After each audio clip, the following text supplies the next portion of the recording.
மனிதவளம் தொழில் வளர்ச்சியில் இந்தியாவின் முதன்மையான மாநிலங்களில் ஒன்றாக தமிழ்நாடு திகழ்வதாக அமைச்சர் தங்கம் தென்னரசு தெரிவித்துள்ளார்.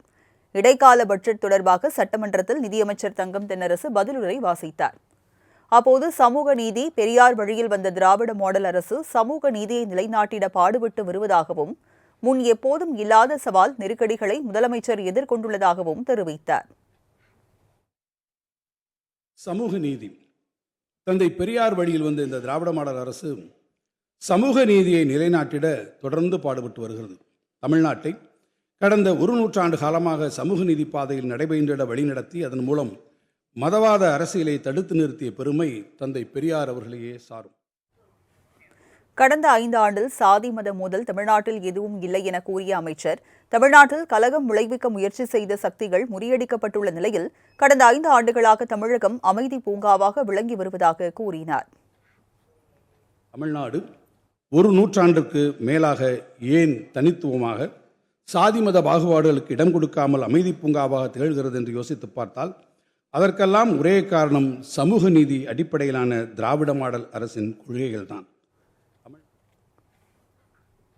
மெட்ரோ ரயில் மற்றும் ஜல்ஜீவன் திட்டங்களுக்கு நிதி வழங்காமல் மத்திய அரசு நிறுத்தி வைத்துள்ளதாக சாடிய அவர், இயற்கை பேரிடர், கல்வி என அனைத்து திட்டங்களுக்கும் நிதி வழங்காமல் தமிழகம் புறக்கணிக்கப்பட்டு வருவதாகவும் குற்றம் சாட்டியுள்ளார். இயற்கை பேரிடர் மட்டும் இன்றி மத்திய அரசு கொடுக்கும் செயற்கை பேரிடரையும் தமிழக அரசு வலுவாக எதிர்கொள்கிறது எனவும் அமைச்சர் தெரிவித்தார். மெட்ரோ ரயில் திட்டங்களுக்கு அனுமதி மறுப்பு, நிதி ஒதுக்கீடு நிறுத்தி வைத்தது, மும்மொழிக் கொள்கையை வலியுறுத்தி அனைவருக்கும் கல்வி திட்டத்தில் ஒன்றிய அரசின் உதவியை நிறுத்தியது, ஜல்ஜீவன் திட்டத்திற்கு நிதி மறுப்பு என பல்வேறு நிதிச்சுமையோடு தான் நாம் நிர்வாகத்தை நடத்தி கொண்டிருக்கிறோம். அந்த வகையில் இயற்கை பேரிடர்கள் ஒருபுறம், ஒன்றிய அரசு தரும் செயற்கை நெருக்கடிகள் மறுபுறம் என பல்வேறு சோதனைகளை எதிர்கொண்டு தமிழ்நாட்டு மக்களை பாதுகாத்து வழிநடத்தி கொண்டிருப்பது நம்முடைய மாண்புமிகு முதல்வர் அவர்கள்தான். மகளிரின் நலனுக்காக விரிவான திட்டங்கள் தீட்டப்பட்டு வருவதாக கூறிய தங்கம் தென்னரசு, பெண்களுக்கான மாதம் 1000 ரூபாய், விடியல் பயண பேருந்து போன்ற பல்வேறு திட்டங்கள் சிறந்த முறையில் செயல்பட்டு வருகிறது என்றார். மேலும் கலைஞர் மகளிர் உரிமை தொகையை யாரையும் நிறுத்த முற்பட்டால் தமிழ்நாடே கொந்தளிக்கும் என தங்கம் தென்னரசு ஆவேசமாக தெரிவித்தார்.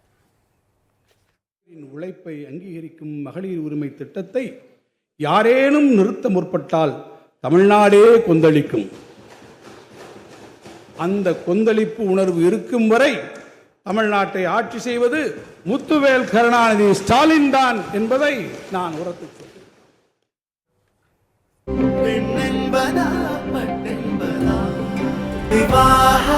மணப்பெண்ணின் பிரத்யேகமான திருமணம் விவாஹா தி சென்னை சில்க்ஸ்.